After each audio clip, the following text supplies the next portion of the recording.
नमस्कार विद्यार्थी मित्रांनो, आज आपण प्रॅक्टिस सेट 14.2चा 6वा प्रश्न सोडवणार आहोत.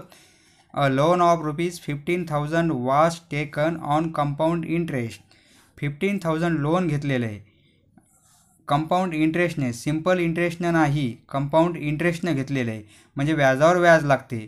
प्रिन्सिपल दिलेलं आहे आपल्याला 15,000.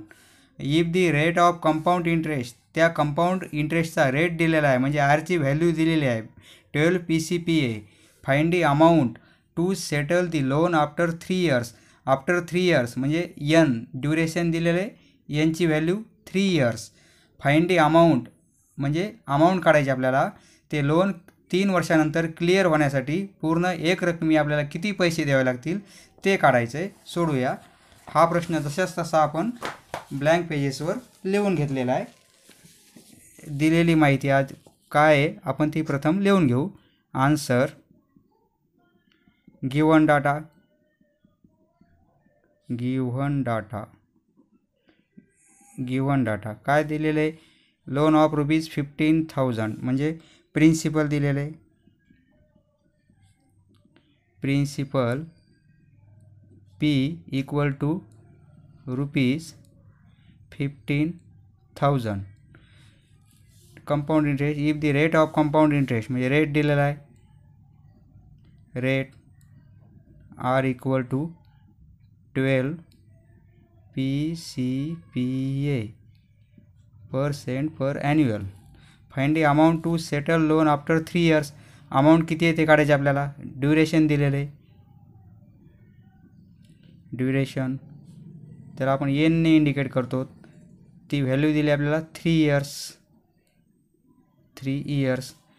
फाइंड दी अमाऊंट म्हणजे अमाऊंट काढायची आपल्याला. Total amount A equal to how many. We know अमाऊंटचा आपला standard formula, amount A equal to P of 1 plus R upon 100 raise to n. किमती टाकू आपण. पीची व्हॅल्यू 15,000 इंटू ब्रॅकेट 1 प्लस आरची व्हॅल्यू 12 अपॉन 100 रेज टू एनची value 3 म्हणजे 15,000 into तिरपा गुणाकार 100 plus 12 upon 100 raise to 3. 15,000 into addition 112 upon 100 equal to 15,000. ही व्हॅल्यू आपण 3 वेळेस लिहून घेऊ म्हणजे सोपे जाईल आपल्याला.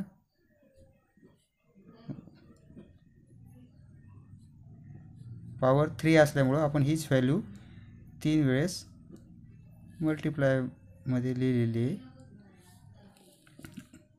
आता काटाकाटी काय होते आपण पाहू. आता हे 2 शून्य तर हे 2 शून्य म्हणजे इथले 100 कॅन्सल झाले. हा एक शून्य तर हा एक शून्य म्हणजे इथं फक्त 10 राहिले. आता काय राहील आपलं 15 into 112 into 112 into 112 upon 100 into 10 म्हणजे 1,000. आता हे आपल्याला प्रत्यक्ष सोडवावं लागेल मित्रांनो, त्याशिवाय काही पर्याय नाही. एवढी काही काटाकाटी इथं होणार नाही. सोडूया आपण. 112 हे सोडू आपण. नंतर जो मल्टिप्लाय येईल त्याला यानं मल्टिप्लाय करू, जे येईल त्याला पुन्हा यानं मल्टिप्लाय करू. आधी 112 रफमध्ये करून घेतो मी. इंटू काय होईल हे फास्टमध्ये करून घेतो मी. 2 2 2 इंटू 2 1 1 इंटू 2 1 1 ॲडिशन 4 4 5 2 1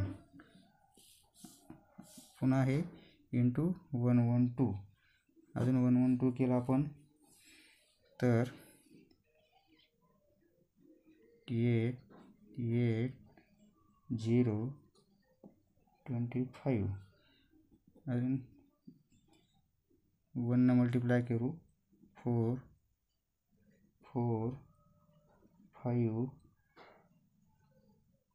2 1 पुन्हा 1 न मल्टिप्लाय करू 4 4 5 2 1 ॲडिशन घेऊ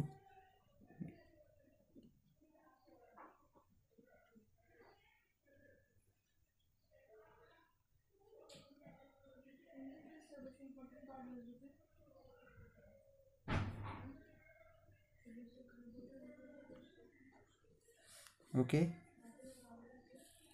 आता इंटू 15 घेऊ आता हे इंटू फक्त कॅल्क्युलेशनचंच इथं हे प्रॉब्लेम सोपा आहे फक्त कॅल्क्युलेशन थोडं हार्ड जाते संख्या मोठ्या असल्यामुळं डायरेक्ट 15 मल्टिप्लाय करू 0 2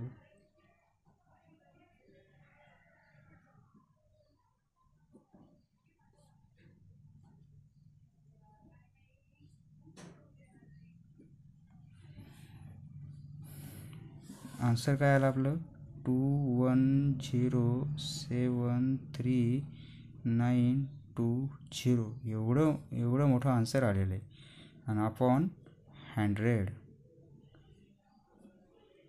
हा पूर्ण मल्टिप्लिकेशन एवढा आलेला आहे आपला अपॉन 100 आता 100 आपलं सॉरी अपॉन 1000 मल्टिप्लाय करण्यासाठी हे 3 शून्य आपल्याला इथले कॅन्सल केले तर फक्त इथे 1 राहील म्हणजे आन्सर आपलं येऊन जाईल 3 शून्य कॅन्सल करण्यासाठी हा इथं काही नाही म्हणजे पॉईंट आहेच हा पॉईंट आपल्याला 3 अंक इकडे घ्यावे लागेल 1 2 आणि हा 3 म्हणजे पॉईंट आपला इथं येईल म्हणजे हे 30 कॅन्सल होतील ओके म्हणजे लिहू आपण 2107 पॉईंट आपला 3 नंतर येईल 2 असं पुढची 0 लिहायची गरज नाही म्हणजे हे पूर्ण आपण डिवाइड केलं तर असं आन्सर येईल आपलं अमाऊंट आहे म्हणून rupees hence therefore A equal to hence the total amount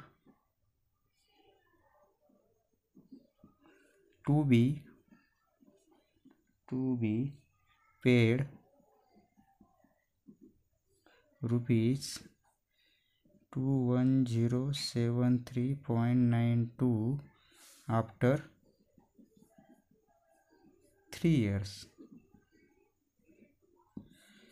समजलं मित्रांनो धन्यवाद पुढचा व्हिडिओ पाहण्यासाठी चॅनल सबस्क्राईब करा धन्यवाद